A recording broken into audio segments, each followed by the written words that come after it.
अल्लाह रब्बुल इज़्ज़त के हबीब सल्लल्लाहु अलैहि वसल्लम फरमाते हैं, किसी भी बंदे के चेहरे को ऐब मत लगाना, किसी के चेहरे पर थप्पड़ ना मारना, किसी के चेहरे को नटका, कनकटा, अंधा चेहरे पर ऐब ना लगाना। पूछा क्यों?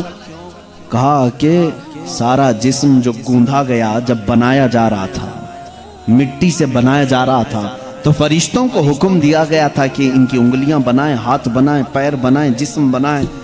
लेकिन मेरे आका सल्लल्लाहु अलैहि वसल्लम फरमाते हैं, ऐ बंदो, तुम्हारे चेहरे को अल्लाह ने अपने दस्ते कुदरत से बनाया। अल्लाह ने अपने दस्ते कुदरत से बनाया है चेहरे को। इसीलिए हुजूर अकरम सल्लल्लाहु अलैहि वसल्लम ने फरमाया, इस चेहरे की हिफाजत करना, क्योंकि इसको अल्लाह ने अपने दस्ते कुदरत से बनाया है। जानते हो, इसीलिए हम इस चेहरे को उसके अलावा किसी और के सामने झुकने नहीं देते। किसी के सामने हम क्यों नहीं झुकने देते? इसको निस्बत है रब्बे जुल जलाल के दस्ते कुदरत से। अल्लाह रब्बुल इज़्ज़त ने इस चेहरे को बनाया। हमें मारने को मना किया गया कि किसी के चेहरे को मारे नहीं, ऐब ना लगाएं। लेकिन मुझे हया आती है उन लोगों से जो अपने इन चेहरों का गलत इस्तेमाल करते हैं। आज बेहयाई का उरूज का जमाना है, सारा का सारा फितना यही चेहरा बना हुआ है, जिसको अल्लाह रब्बुल इज़्ज़त ने अपने दस्ते कुदरत से बनाया। कल क़यामत के दिन तुम्हें जवाब देना होगा। आज तुम शीशों के सामने घंटों खड़े होकर के जिस चेहरे को मेकअप करते हो और मुजरे करते हो, ये तो आज के नौजवानों का एक ट्रेंड चला हुआ है कि हर कोई अपने आप को बन संवर करके इस तरह से नाच करके दिखाए कि थोड़े उसके फॉलोअर बढ़ जाएं, थोड़े उसके फैंस बढ़ जाएं। ये मुजरे करने का ज़माना आज उरूज पर नज़र आता है टिकटॉक के ज़रिए से। अभी बंद हुआ कि नहीं बंद हुआ पूरी तरह से मालूम नहीं, अगरचे किसी की दुश्मनी में बंद हुआ हो, खैर तो है। लेकिन नौजवानों को से मैं ये कहता हूँ, इसमें लड़कियां भी हैं, लड़के भी हैं। अक्सर ऐसी चीज़ें सुनने को मिलती हैं कि इस एक 25 सेकंड 30 सेकंड के लिए, 1 मिनट के लिए नौजवान लड़की बनना भी पसंद करता है, मुखन्नस और हिजड़ा बनना भी पसंद करता है। अल्लाह रब्बुल इज़्ज़त की बारगाह में क्या जवाब दोगे? जिस अशरफुल मखलूकात का चेहरा अल्लाह ने तुम्हें दिया, इसको बिगाड़ते हो। अल्लाह ने कुरान में फरमाया है, जिसने अपने चेहरे की तगयीर की, गोया कि उसने अल्लाह की खिलकत में तब्दीली की है, अल्लाह की खिलकत को बदल डाला। और यही शैतान का महबूब मशगला है। जानते हैं, हम अपने हाथों से मूर्तियां नहीं बनाते सिर्फ इसलिए कि चेहरा बनाना सिर्फ अल्लाह का काम है, इसमें कोई दूसरा शरीक नहीं हो सकता। हमें मना किया गया है। और क़यामत के दिन फरमाया जाएगा, अगर किसी ने मुजस्समा बनाया, अल्लाह फरमाएगा जान डाल करके दिखा इसमें। हम चेहरों के साथ जो आज खिलवाड़ कर रहे हैं, मुझे यहाँ पर जिक्र करना है मेरे अजीजों। कहाँ है वो हमारे गयूर नौजवान जो हया की चादर को उठाकर फेंक चुके हैं आज? और बेहयाई इस कदर उरूज में है आज कि हम नौजवानों को देख रहे हैं कि ये इस तरह का लिबास पहन रहे हैं जिससे फरिश्ते भी हया करते होंगे, फरिश्ते भी लानत करते होंगे। याद रखो, हमारे जिस्म का जितना सतर का हिस्सा है, इस सतर के हिस्से में अगर एक उंगली के पोर के बराबर भी हिस्सा खुला रहा तो पूरे दिन भर हराम गुनाह का उसके ऊपर इर्तिकाब होता रहेगा। हराम कारी की सजा और हराम कारी की वईद पूरे दिन उस पर होती रही। और जितने लोग उसकी तरफ नजर करेंगे उनको भी गुनाह होगा। कैसे गुनाह में मुब्तला हो गए कि खुद भी अपने सतर की बेसतरी की और दूसरों को भी उन गुनाहों में मुब्तला कर दिया। हुजूर अकरम सल्लल्लाहु तआला अलैहि वसल्लम फरमाते हैं, क़यामत के दिन अगर इंसान को उसके बॉडी में से कोई चीज़ जहन्नम में ले जाती है तो वो दो ही चीज़ें हैं, दो ही चीज़ें हैं जो उसे दोज़ख में ले जाती हैं सबसे ज़्यादा। सहाबा ने पूछा, या रसूल अल्लाह सल्लल्लाहु अलैहि वसल्लम, वो कौन सी दो चीज़ें हैं? हुजूर फरमाते हैं, एक दो जबड़ों के बीच में है ये ज़ुबान, और एक दो रानों के बीच में है शर्मगार। ये दो चीज़ें ऐसी हैं जो अक्सर इंसानों को जहन्नम में लेकर चली जाती हैं, जहन्नम में लेकर चली जाती। और अल्लाह के नबी सल्लल्लाहु अलैहि वसल्लम ने फरमाया, जिसने इन दो चीज़ों की हिफाजत की जिम्मेदारी ले ली, मैं उसकी जन्नत में ले जाने की जमानत देता हूँ। मैं उसके जन्नत में ले जाने की जमानत देता हूं। ए नौजवानों, इन दो चीजों की हिफाजत कर लो आज, अपनी आंखों और जबान की साथ में, और साथ ही अपनी शर्मगाह की हिफाजत। क़यामत का एक मंजर ये भी बताया गया कि मैदान महशर में सारे लोग खड़े होंगे और कुछ लोगों को फरिश्ते मुजरिम बनाकर ला रहे होंगे, लेकिन किस हालत में मालूम?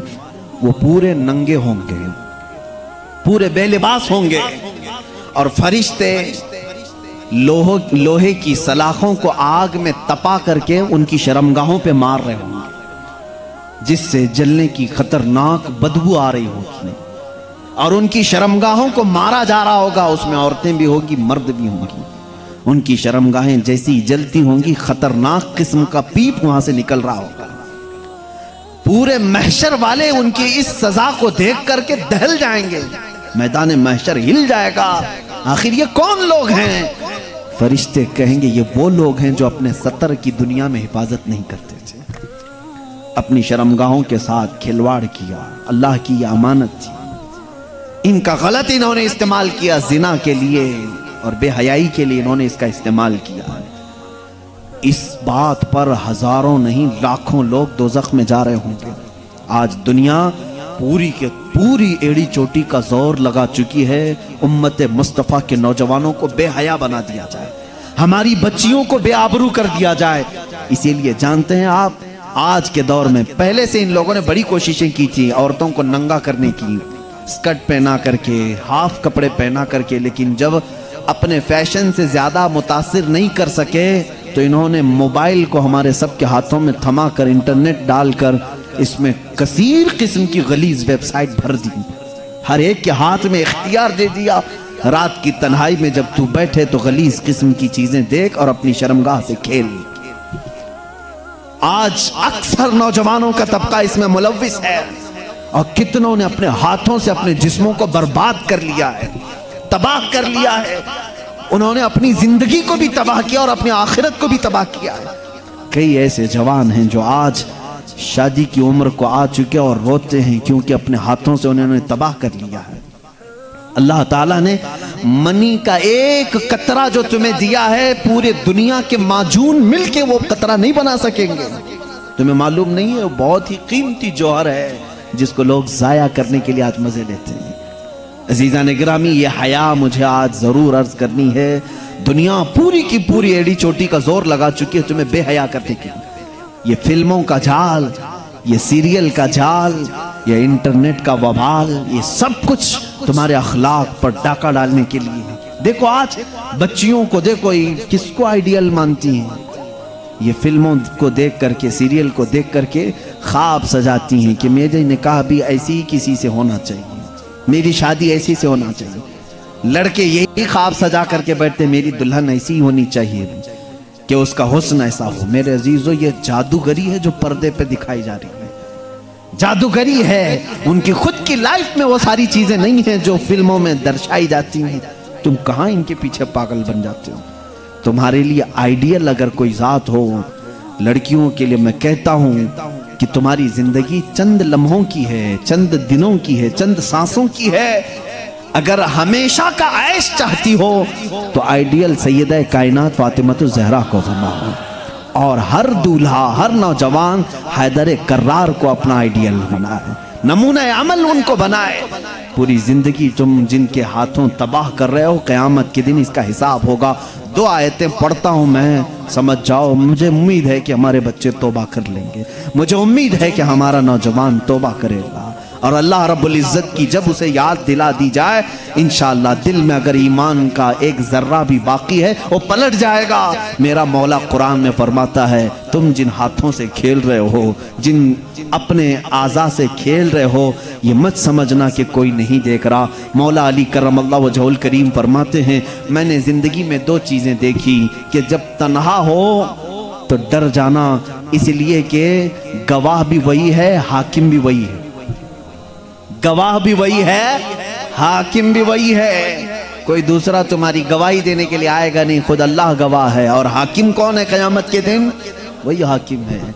मेरे अजीजों, कुरान की 2 आयतें मैं पढ़ रहा हूँ। अल्लाह फरमाता है, क़यामत के दिन जब तुम उठाए जाओगे तुमसे हर एक अज़ू के बारे में पूछा जाएगा, इससे क्या करते थे, इससे क्या करते थे, आंखें क्या करती थी तुम्हारी, जुबान क्या बोलती थी।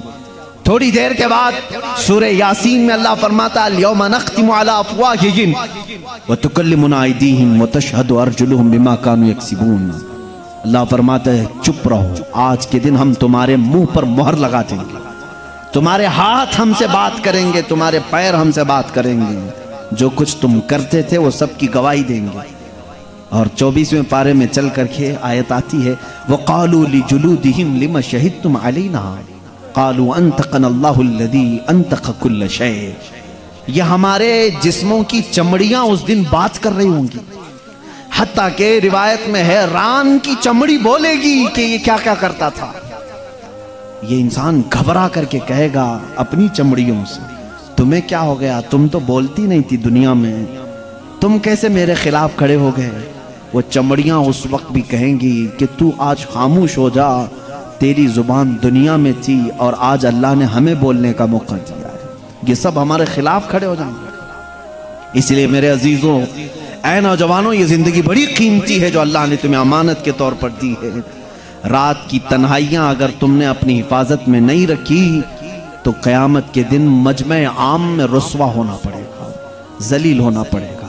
उस वक्त हमारे आमाल खोले जाएंगे जब हमारे माँ बाप भी सामने होंगे, हमारे बच्चे भी हमारे सामने होंगे, हमारी बीवियां भी होंगी। बल्कि हद तो ये है कि मोहम्मद अरबी सल्लल्लाहु अलैहि वसल्लम सामने होंगे, सहाबा होंगे, औलिया होंगे, सबके सामने कहा जाएगा कि तेरी सारी तन्हाइयां बता, तूने क्या क्या किया है। लेकिन एक बात याद रखो, वो मौला करीम है, 1000 गुनाह हो जाएं लेकिन उसका एक वादा है। कभी कभार कुछ ऐसे लोग भी आएंगे, उन्होंने गुनाह तो बहुत किए थे, लेकिन जब उन्हें किसी ने दुनिया में अल्लाह का खौफ दिलाया तो रात की तन्हाई में वो डर करके रोने लगे और कहने लगे, ऐ बारे इलाहा, मेरे नफ्स ने मुझे बहकाया, मैं शरारत में आ गया और मैं गलत काम अपने हाथों से कर लिया, लेकिन ऐ इलाहल आलमीन, तू अरहमुर राहिमीन है और मैं अख्ताउल खातिईन हूँ। मैं सबसे ज्यादा खता करने वाला और तू सबसे ज्यादा रहम करने वाला। रब ताला फरमाता है क़यामत के दिन वो आएगा, उसके नामा आमाल होंगे हाथ में, लेकिन ये जितने गुनाह थे वो सब मिटा चुके होंगे, फरिश्ते उन सब पर पर्दा डाल चुके होंगे, उसमें से एक गुनाह का भी तज़किरा वहां पर नहीं होगा। काश हमारी जिंदगी में भी ऐसा हो जाए, काश हमारी जिंदगी में ऐसा हो जाए। खताएं हुई हैं लेकिन तौबा कर लो, मेरा मौला वादा करता है कि हम सबको छुपा देंगे। यमहुल्लाहु मा यशा व युस्बितु मा इंदहु व युस्बितु मा यशा। अल्लाह जिसे चाहेगा मिटा देगा और जितना चाहेगा बाकी रखेगा। व इंदहु उम्मुल किताब, सारी किताब का असल उसी के पास है, वो जिसके गुनाह चाहेगा मिटा देगा।